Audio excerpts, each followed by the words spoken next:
Morning. It is Tuesday. It is the day after Star Wars Celebration. It's about 11 o'clock in the morning, roughly. I've not been up too long. So I've just had a lovely bacon sandwich. I have a cup of tea in my Disney mug, which actually it was a colleague who bought me this on one of his holidays, which was very nice of him. And I thought I would do a little sort of review of Star Wars Celebration, as I did all 4 days.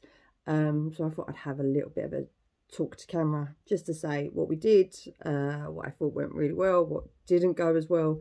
Wearing my this is the last Star Wars t-shirt I have in my wardrobe.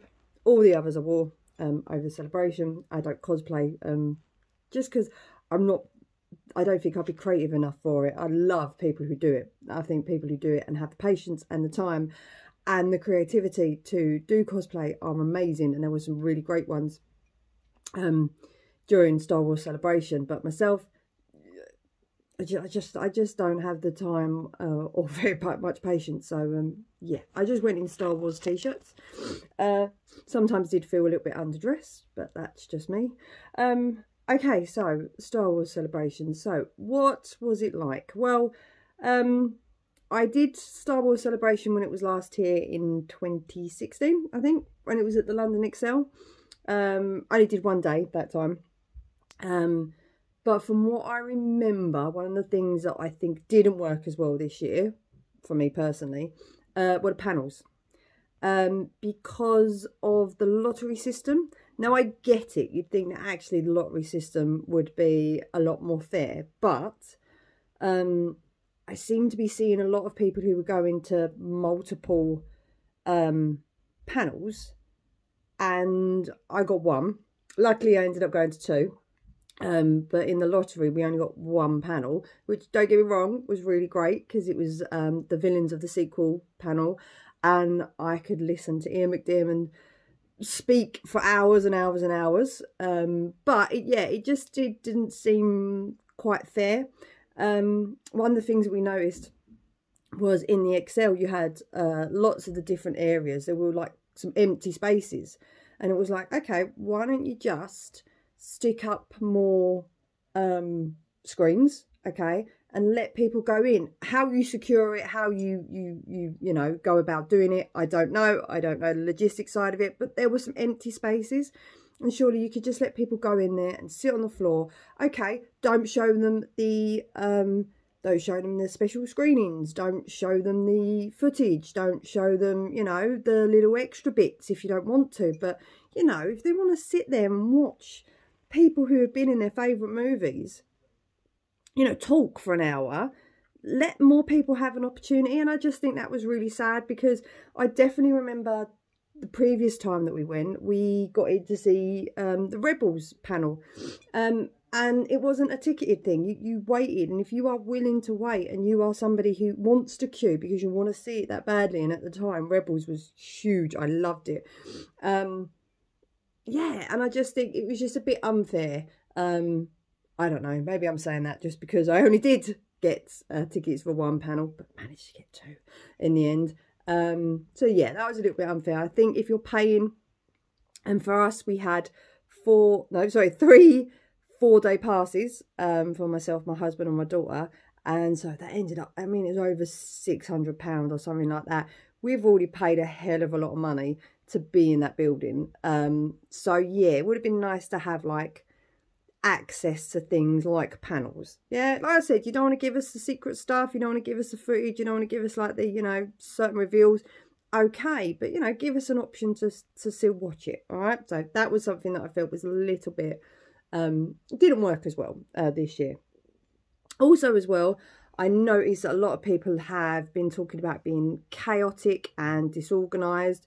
I will say on that front, I was a little bit, I don't know if concerned is the right word, but I was a little bit something about the bag checks at the beginning, because they had the metal detector type things as you walked in, which is fine.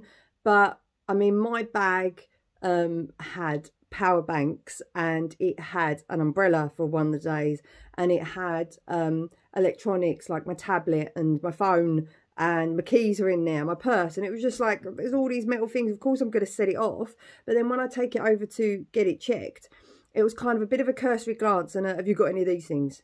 Well, yeah. Of course I have. It's a convention. I've got most of those things.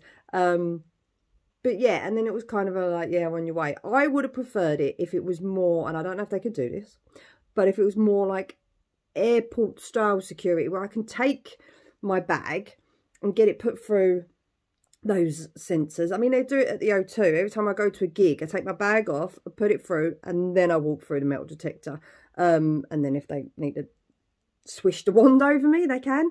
But yeah, I don't know. It just didn't seem as organised and as secure, I suppose, which was a little bit worrying, considering how many people were packed into that one place for 4 days. I'm also hearing stories about people getting in with no tickets and things like that. So the fact that it said on the actual cards that you had to wear them all the time, and I'm sitting in the queue going, well, they haven't got one on, and they ain't got one on, and they ain't got one, but no one checked. So yeah, and now these stories are starting to come out of people who were getting into the convention that didn't have any credentials at all. I don't know, but I just think there might have been a better way of doing it. Would it have slowed it down? Yeah, you know what, probably it would have. But I'd rather that than have people in there who didn't pay £600 a ticket, or 4 tickets, should I say. But yeah, anyway, that's a couple of gripes. What did I really enjoy? I really enjoyed seeing everyone dressed up. I thought people looked fabulous. In fact, one of my biggest regrets is that I didn't get photos done with some of the cosplayers. There was a couple in particular that I saw, and you know what? I just got a little bit shy. I don't know. I just felt a little bit like, oh, I don't want to bug them. They're just walking through a convention, you know, just grabbing them for a photo. I felt really weird. However, coming home and sitting there going, well, they probably expected to have photos if that's why they put all that time and effort into their costume. Especially as I really, really regret not having my picture done with. I saw a Wrecker cosplay but less than an hour after I'd been in the Bad Batch panel, and it should have been just like, oh, it's to be. And it was the first Wrecker one I'd seen. I'd seen a few Hunters. I think I'd seen a Tech. I'd seen no Wreckers. And yeah, I kind of regret not having my photo done. But maybe next time I'll be a little bit more ballsy and ask to have my photo done. I mean, I took plenty of photos of people in cosplay costumes and stuff like that, but I didn't get my photo done with them. So that's a small regret. I don't know, maybe I just need to be a little bit more, yeah, out there. So, and of course, seeing all the announcements and stuff like that. The fact that we're getting 3 new movies, including one directed by Dave Filoni, who every time we watch anything that Dave Filoni has done, my husband goes, they should just give it all to Dave Filoni. He knows Star Wars. He knows the fans. He knows everything.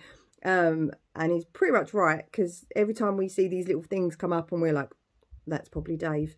So yeah, so the fact that they're giving him a movie is really cool, and yeah, should be great. Also as well, I said earlier, I went to the Bad Batch panel, which was amazing. So good news, bad news. Good news obviously is we're getting a 3rd season.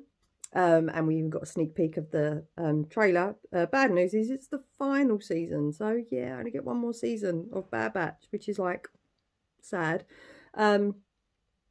But you never know. All these animated ones like Rebels and things like that and Clone Wars have had their characters come into live action. So, you know, depending on how they end season 3, possibly, maybe, I don't know.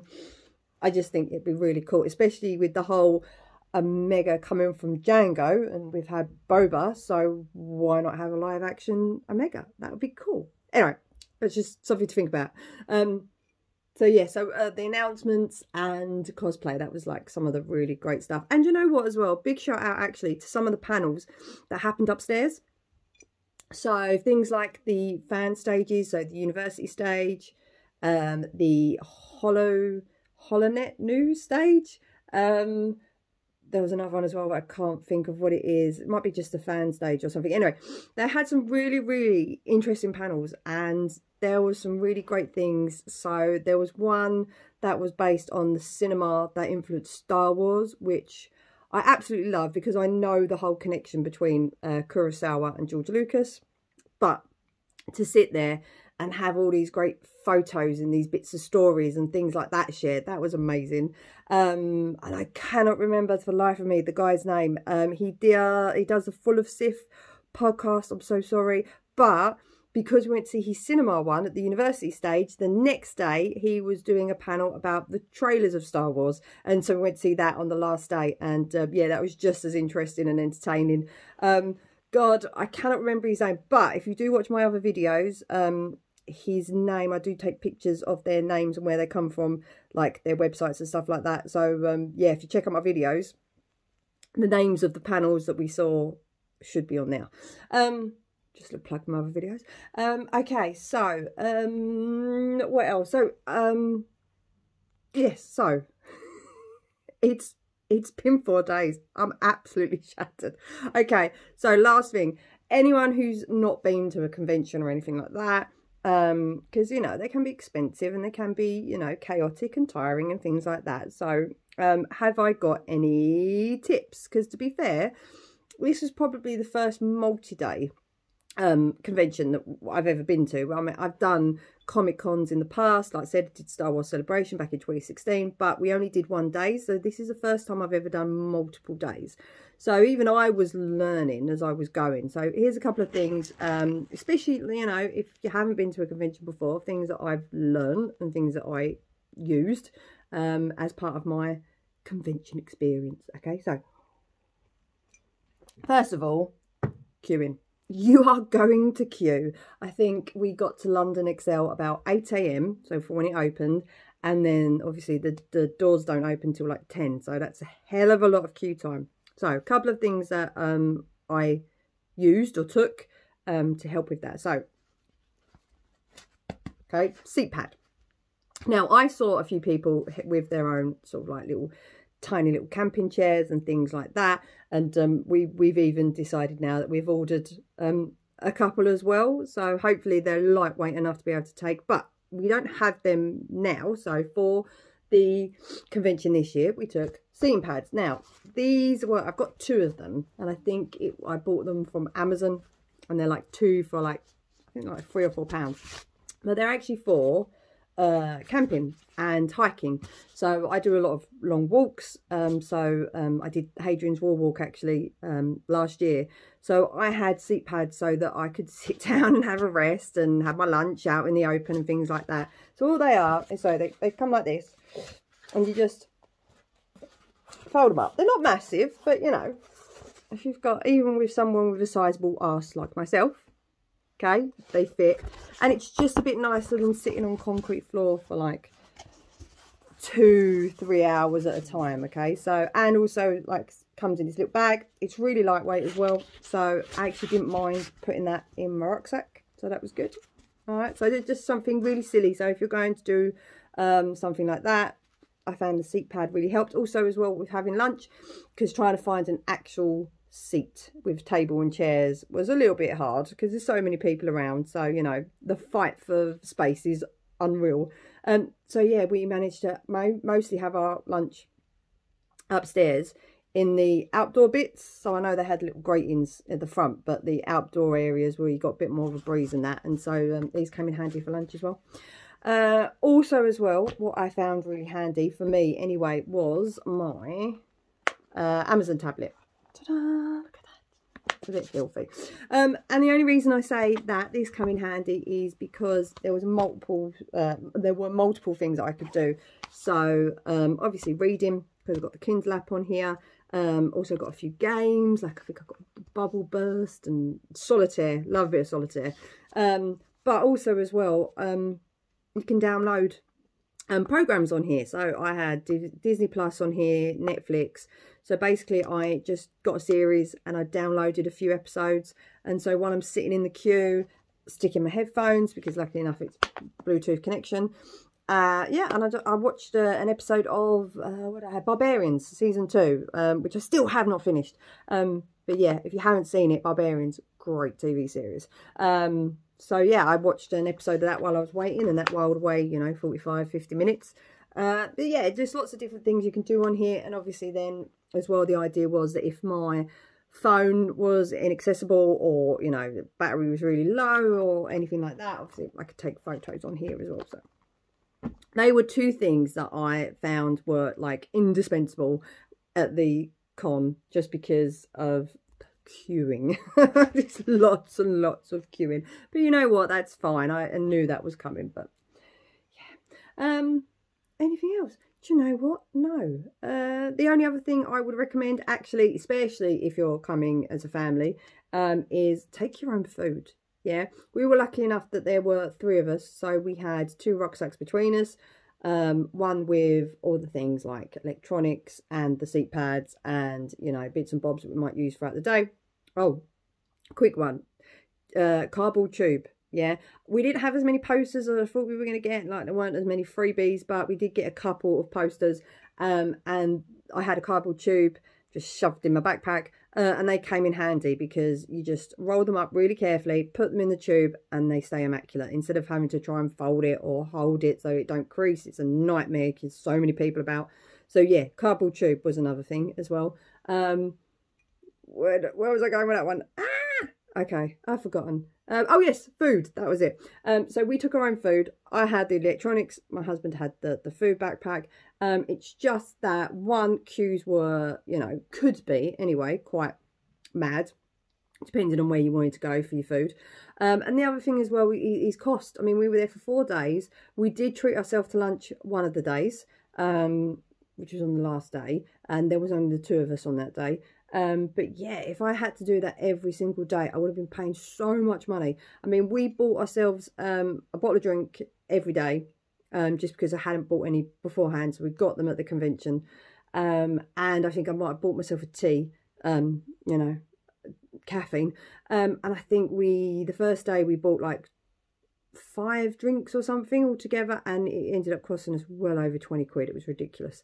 So if we had had food on top of that, the cost would be astronomical. So yeah, we took our own food, which I think is something that can be quite helpful, because then you can spend your money more on the, you know, things that you want to spend your money on, like photo ops and toys and you know, little knickknacks and stuff like that. Anyway, so yeah, that was quite handy. So I think taking your own food, if it's possible, is something that will really help as well. It will save you having to queue up for, you know, the same stuff over and over again anyway. So yeah, I think that might be it. Okay, I know this is like some really weird video with some 42-year-old woman who's not wearing any makeup, has definitely not done their hair, but you know what, I don't care. I've had a really amazing 4 days, you know, despite the things that I said at the beginning. I didn't let that spoil it. I've had a great time. I am now absolutely broken. My body is aching just because you know, when you're sitting in the queue, you get into some weird positions. You're walking around a lot as well. And with my backpack, I'm not getting any younger. However, never say never. About going back again, another 4-day one, or 3-day if you've seen the news that it's going to be held in Japan in 2025. You never know if I start saving now. But yeah, any other Comic Cons and things like that, this stuff will work as well. Okay, so hopefully I'll see you around. If not, have a great day. Bye.